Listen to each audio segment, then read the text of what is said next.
because the brain loves to go off onto little thoughts, and you just bring it back. Feet on floor, air on face, clothes on skin. That simple thing can change everything. You know, I think, like I said to you, maybe just before we started recording this, you know, the thing I really liked about your books is the fact that you don't just talk about what people should do. You actually model it. You talk people through the tangible tools they can put into effect. In fact, when I'm driving through Croydon or going down to see my mum in Hastings, you probably see there'll probably be people on the A21 or the M25 seeing me go la la la la la and doing all these voice things as I'm listening to your audio book. But I guess in terms of actual things that people could sit down now. So if someone's watching this video and they're thinking, do you know what, I'm going to really struggle to ground, or, you know, just taking that time to get my mind right before going into that interview or the big presentation or doing a TED talk or something similar. What tips or tricks could they put into effect right now that you could maybe talk us through? Maybe one or two tips or tricks. So the big one that I learned the hard way is so simple. When I got to drama school, they said to me, "You're in your head." I had absolutely no idea what they meant. And what they meant was that I was trying to run my whole system through thought. So I would try and think my way to confidence. And with performance, that doesn't work. So the simple tip that it took me a bit of time to understand is just really to get into the body. And what I mean by that is peripheral nervous system. Because when I'm nervous or anxious about something, I'm looping thoughts in my head. You know, I'm a bad person, this is not good, why am I such an idiot? You know, we all have those versions of those thoughts. They're really unhelpful in performance. What's much more helpful is just to come back to my feet are on the floor. The air is on my face. My clothes are on my skin. I can see the trees of Clapham Common out in front of me.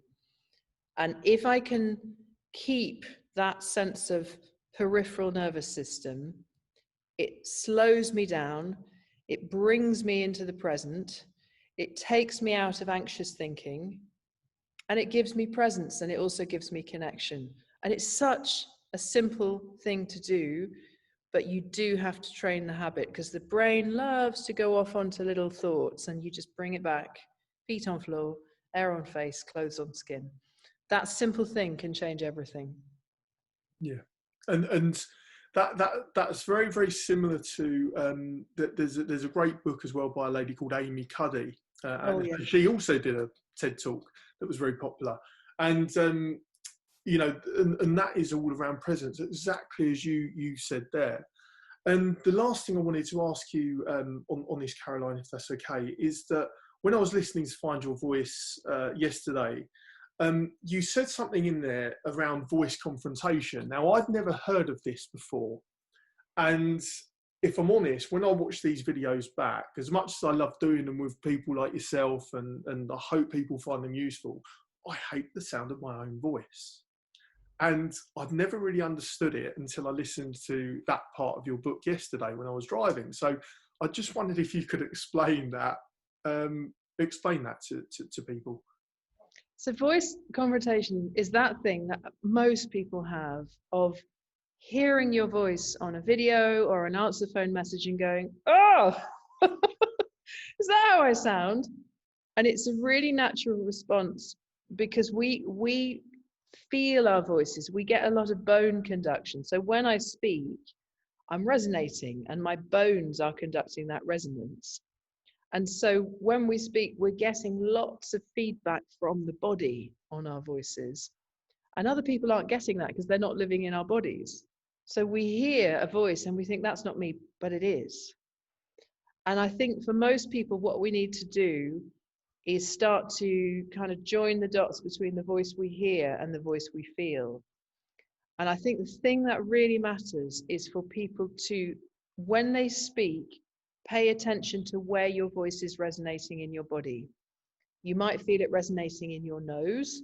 You might feel it resonating in your throat, which is where your larynx is. You might feel it resonating in your chest or your back or your guts.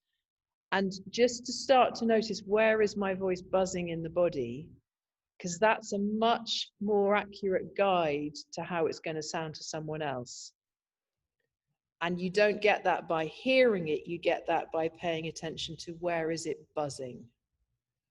And when I started to feel my voice, which is one of the first things my voice teacher said to me, when I heard it back, it didn't shock me as much, because I had a more accurate sense of what was happening. I was more in control of this process of bone conduction. That makes sense. Funny enough, I've got a pair of bone conduction earphones up there, and they're Perfect. Can I see them? they're where are they? Is this the Tomatis stuff? What's the? Oh yes, what's that called? These are Aftershocks titanium, and when you put them on, they're from a running, and they don't actually go inside the ear. They resonate. They're called jawbones. They resonate down your jawbone. You actually hear the sound through your jawbone. Oh, I didn't even know those existed. That's amazing. Yeah. Wow. Honestly, they're game changers, especially if you run on the road a lot, because you still get the full range of hearing from the traffic. And honestly, they're game changers. They're brilliant. Love it. Right. Brilliant. But that's really interesting around the voice confrontation stuff, because I've never actually understood what I heard and what I hear when I watch these back and what I hear now in my head. But like you say, the vibration and that sense, it is very much a bodily feeling. So I just thought that was really interesting. So thank you very much, Caroline, for your time on this video. I know you're going to be joining us for a couple more, but thank you so much for your time today. My pleasure. Thanks, Damien.